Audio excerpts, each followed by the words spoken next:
Abban az áldásban van részünk, hogy egy ilyen mély gondolatokat tartalmazó előadást mutathatunk be. Csinkháj legfelsőbb mester a környezetről, a hús valódi költsége.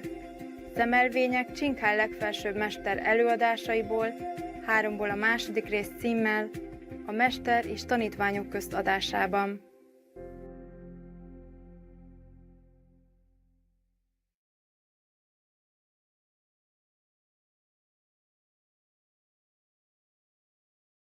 Right now, the government leaders need our faith and encouragement more because we really need their leadership to bring about wide-scale change. We must help provide the government with information about the true cost of the animal diet. As for the way that meat industry is destroying the environment, our health, and the health and future of our children and the planet, eventually. The sheer numbers should be more than enough to shock any of us into action. Allow me to report to you a few shocking facts from the United States, your country alone. United States alone, yeah? 1, waste of land. Now, in the US, an area more than 9 times the size of California, 9 times California size, is used either for growing farm animal feed or grazing livestock. It's all about animals, nothing about us.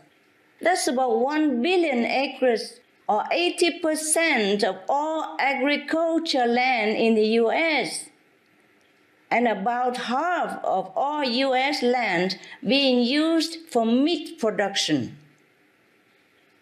By contrast, less than 3 million acres is used to grow all the vegetables in the country. Imagine that. Number 2, waste of water. Half the water in the US is wasted on production of meat. Just for comparison, 100,000 liters of water are needed to produce 1 kilogram of beef, while less than 1% of this amount, or 900 liters only, is required to harvest a kilogram of wheat. Number 3, waste of food. 90% of all soy, 80% of all corn, and 70% of all grain grown in the United States are fed to fatten livestock. Well, this could feed at least 800 million hungry people, sir. We have hungry people. We have children die every few seconds because we use too much land, too much water, too much food for livestock instead of on human. Number 4, pollution. Livestock produce 130 times as much waste as the human population in the US. Can you imagine that? A single pig farm with, say, 500,000 pigs generates more waste yearly than the 1.5 million residents of Manhattan in New York City. In Virginia state, even the poultry farms are producing 1.5 times polluting nitrogen more than all the people living in the same area. We are killing us ourselves. All this waste is unregulated and untreated, you know. There's no law to regulate this and treat these things.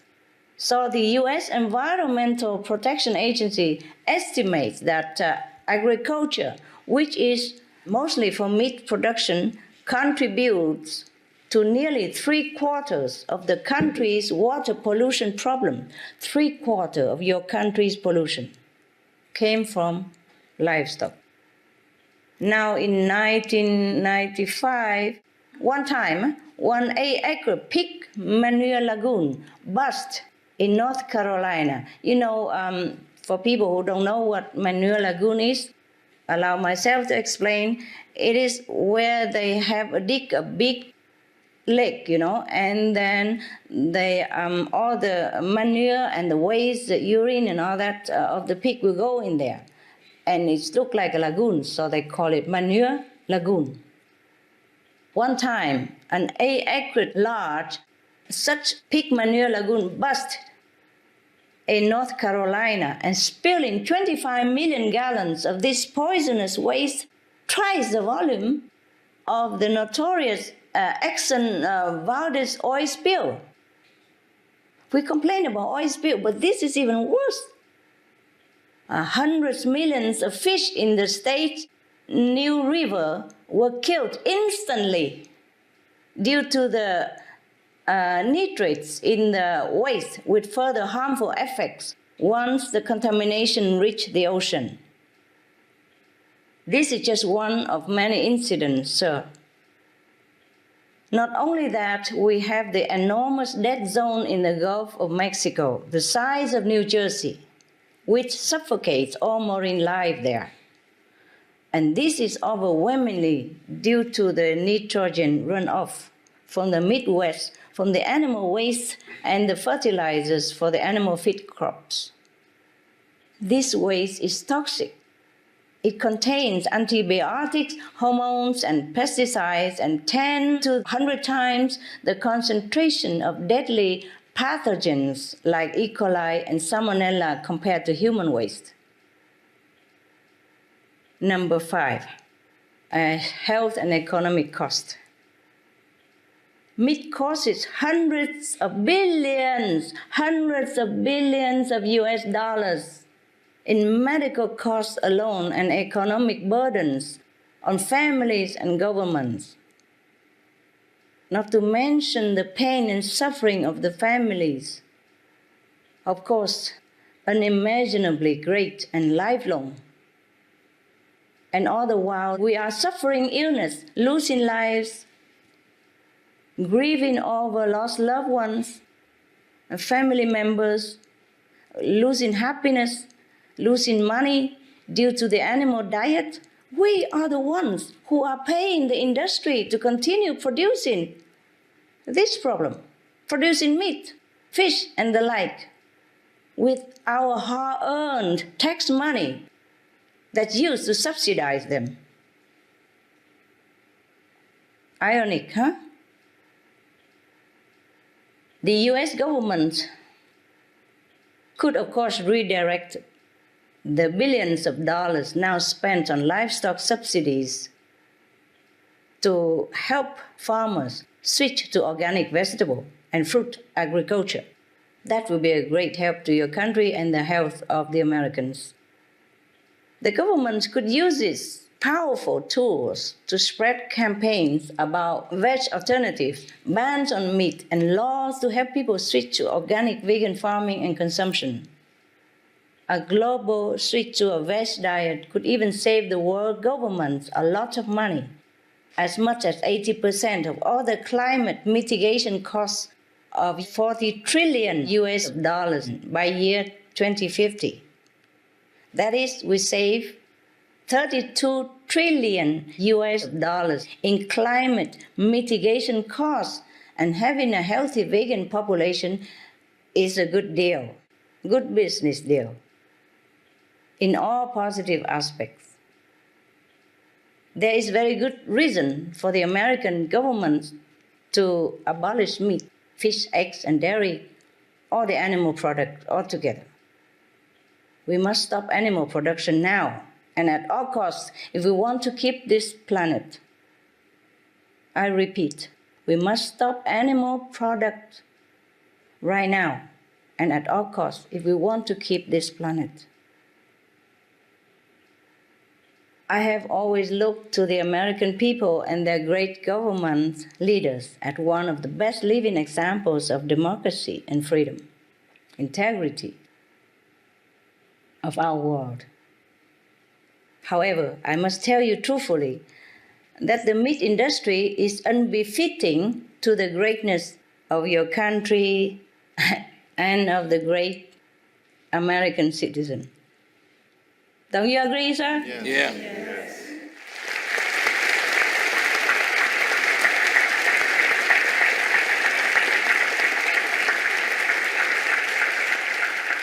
Thank you. Yeah, great people deserve great things. Great people lead great lifestyle. So we have to do away with the ungreat things, and we have to begin the great things for the great people, great country like America.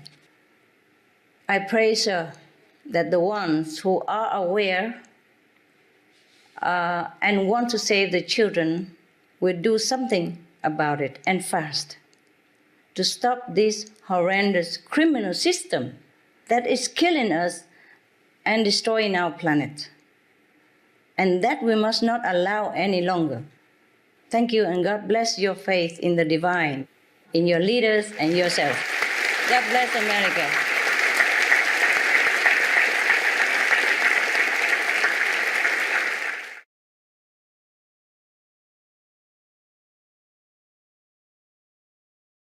Supreme Master, Ireland, as you know, is surrounded by the sea, so I think it's appropriate to start off by taking a look at the wonderful part of our ecosystem and the perilous state that it's in. If we start off with the ocean dead zones, researchers at the University of Gothenburg in Sweden have discovered 20 dead zones around the Irish coastline and 400 worldwide. If global dead zones were combined, they would equal New Zealand in size. Scientists mainly blame fertiliser and other farm runoff, sewage and fossil fuel burning. But Robert J. Diaz, Professor of the Marine Science of University of Gothenburg, said that we could end up with no crabs, no shrimp and no fish. How important is the sea to human survival? Well, it is as important as the forest to us, yes, and the water. According to research, 50% of our Earth's oxygen is provided by microscopic sea plants. 50%, huh? And now the dead zones in the ocean kept spreading and increasing around the globe. Some were even there for many years, but we have just found them recently. So they cover at least like 95,000 square miles for the one that we have discovered, with more not yet discovered even. The pollution from fertilizers, sewage, and fossil burning fuel are to blame, according to scientists. But even cage farming for salmon also caused dead zones. You know, as in the Big Glory Bay in New Zealand, they have discovered that it's also been a dead zone because of the caging salmon farming. So the area has begun to recover after the salmon cages were removed. So according to research and documented by Diaz and Rosenberg of Swedish Gothenburg University. Actually, it's a very interesting way of looking at it, that the sea is like our forest, our underwater forest. I've never really looked at it that way.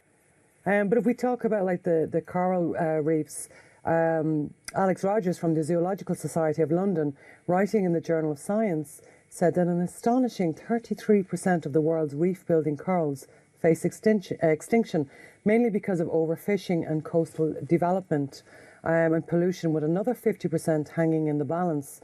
And also a report from the World Resources Institute in 1998 suggested that 60% of the world's coral reefs are threatened by human activity.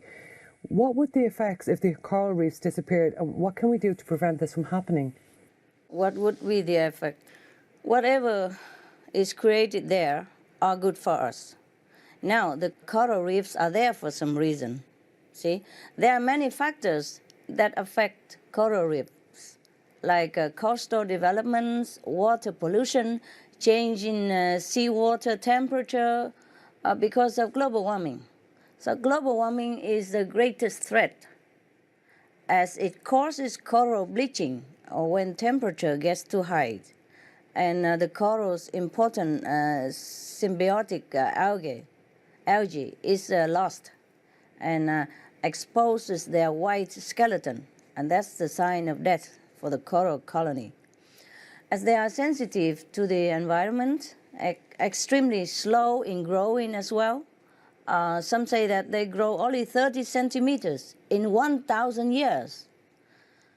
and they need special conditions to survive. Therefore, some scientists predict that most of the coral reefs could disappear in the near future if global warming increases.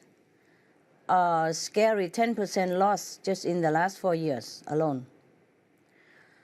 Coral reefs are just like the forest on land. They are the protectors of 100 plus countries, coastlines against storm surges and hurricanes. They are the protectors. And they are also the supporters of over 25% of all marine species.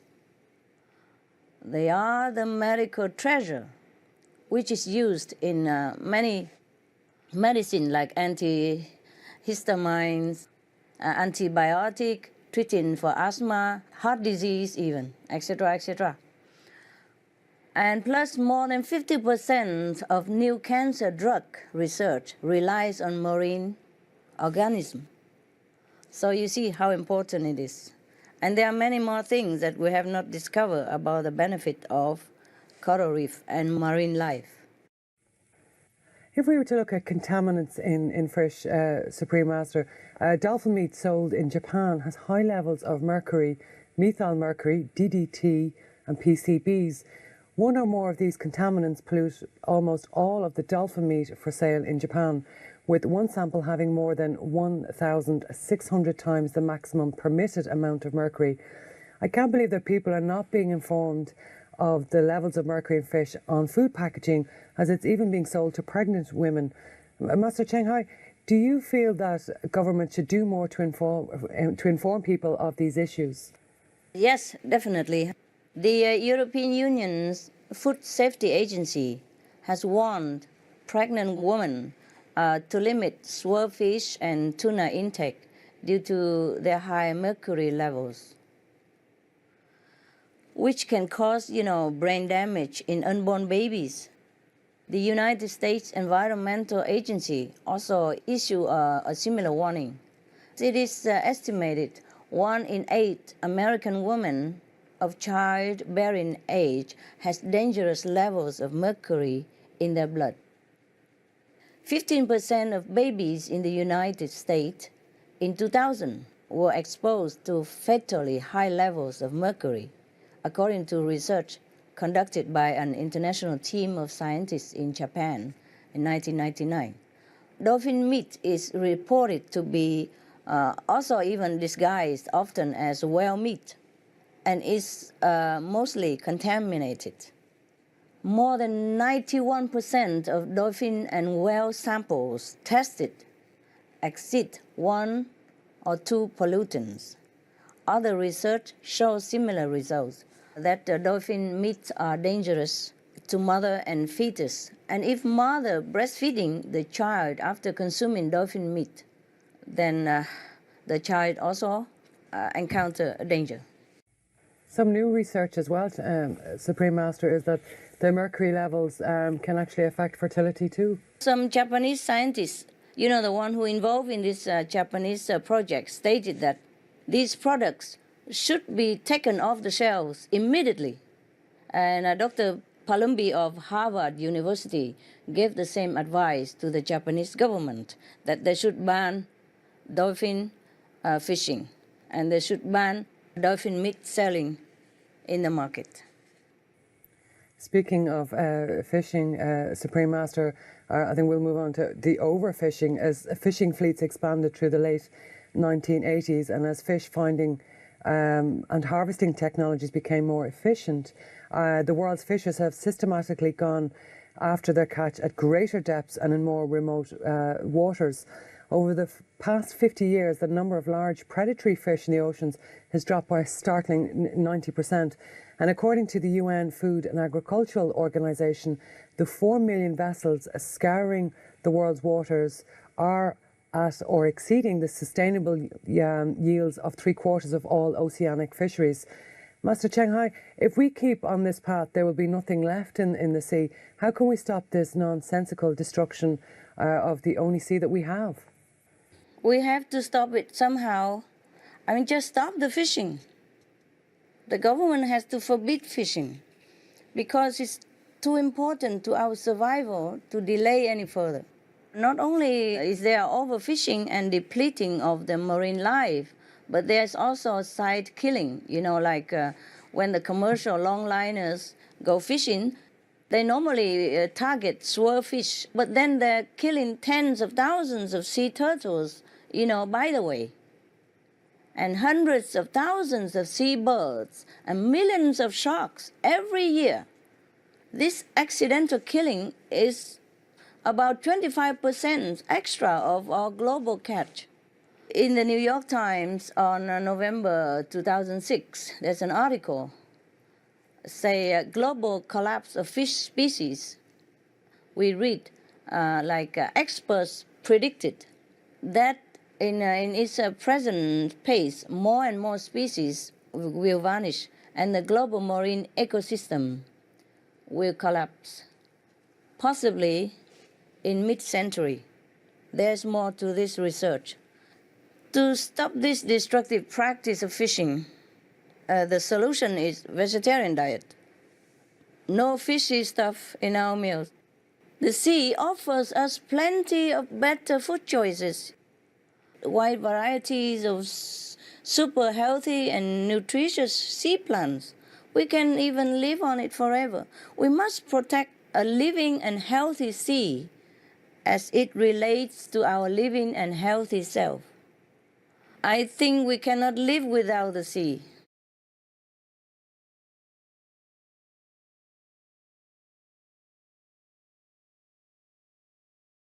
The way, we treat each other and the way we treat our co-inhabitants is truly not ideal. Not if we want to truly have a happiness on this planet. Not if we really want to have a peaceful world in which we will enjoy. So I sometimes don't understand humans' mentality and how they think and how it works, the social system, the policy of the planet as a whole, Every country is a little different, but some countries are better than others.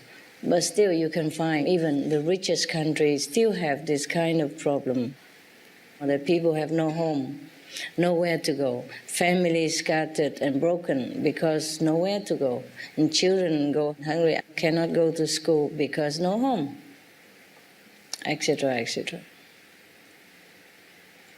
It's just very, very painful sometimes to watch, yeah? I do what I can, but it's never enough, because this is a system that we have, in this world. It's not just one or two cases, it's the whole system. And I just hope one day, if everyone return to their greatness, think about how great they want to represent themselves on this planet, then maybe we will have a better society. It's not just like sharing the food only. It's just sharing everything. Technology, help the people to help themselves.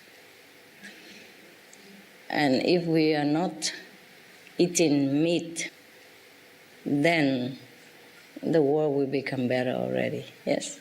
That means the society as a whole has become more compassionate.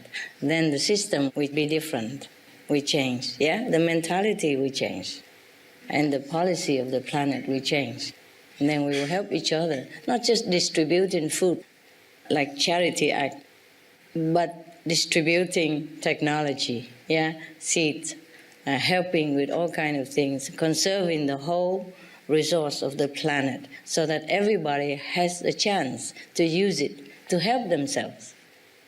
I think everybody would love to serve themselves, not want to just take the hand out, in a refugee camp somewhere, dirty, chaotic, no water, no food, and just waiting for a handout every day. That is not the way everyone would want to live his or her life, It's not the dignity. So the system has to change. And it begins with being vegetarian. Begins with vegetarian because people, if they want to save the planet, if they want to save the animal, then the compassion comes out. And then when the compassion envelops the whole planet, then the energy will change completely. Then everybody will bathe in it, and every day they will think differently, they will act differently, and their mind will be more clarified, and they can think of a better system, how to distribute wealth and resources, which belong to everybody anyway. Either you stay in Africa, you're born in Ethiopia, or you're born in England, it's the same. We have not brought any resource with us the day we are born. So the resource of the world belongs to everybody. But we don't distribute it well. The able ones take it more than give it. That's the problem, more than sharing it. So I do hope one day the whole planet will wake up and think of how we want to live our life, you know? Not the life that we have been living up to now. I mean, most of it is not always what we can be proud of. Yes. And when we die, we have nothing anyway. We came with nothing, we will go with nothing. But meanwhile, everybody try to take what they can, and therefore we are short. Some are taking too much, some are having none. And because the more we eat meat, the more we have to deforest, yes, and the more resource we need. More meat, more land we use, more deforestation, more fuel needed to process, to transport, more resource needed for medicine, for facilities, medical facilities, for all kind of new invention of medicine, because new disease come out all the time, and the old one we have not found a cure yet. The old new one already come. Because of this kind of bad energy, we breed more bad virus, bacteria, and we can never keep up with it. And then more hospital, more experiments, vivisection, and more suffering for animals also, in all kind of things. Not just killing them only, you know, suffering in the laboratory and all that is beyond my imagination, how we can treat anyone or any animal this way.